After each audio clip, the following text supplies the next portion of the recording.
Hi there, everybody. This is Mary Kirby, also known as Runway Girl. I'm John Ostrower, also known as Flight Blogger, and we're here at day 4? Is it 4 already? I think it's day 4. Day oh my 4. gosh. Day 4 of the Paris Air Show, and we want to just go ahead and wrap up what actually took place this week.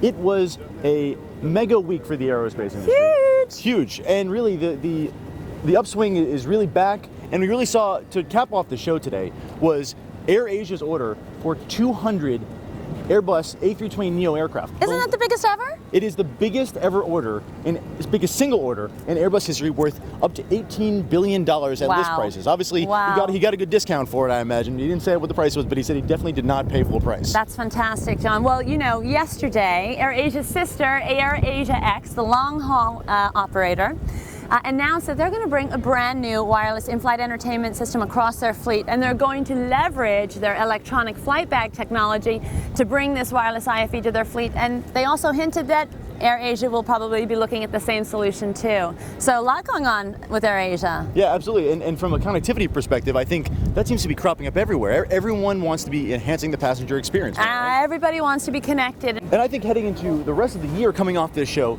we're really going to see what happens next with Boeing.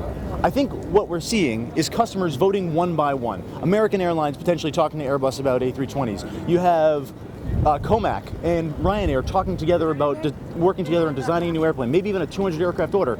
You have stalwart Boeing customers subtly voting for a new single aisle. They aren't really content to push through the rest of the decade with the 737. Going into 2020 and beyond, we may just see a new single aisle, and it looks like if Boeing's going to be market driven, their customers are certainly standing up and saying, I'd like a new aircraft. Well, absolutely. They want a new aircraft. My God, that's a bit of a time to wait, and especially in light of all the NEO orders, it really is sending a message to the market. But speaking of Boeing customers, On the Pond Airways, yesterday it was quite interesting. They unveiled their livery for the 787 and also gave some hints as to the interior, but not a lot of hints. They didn't say a whole lot, actually.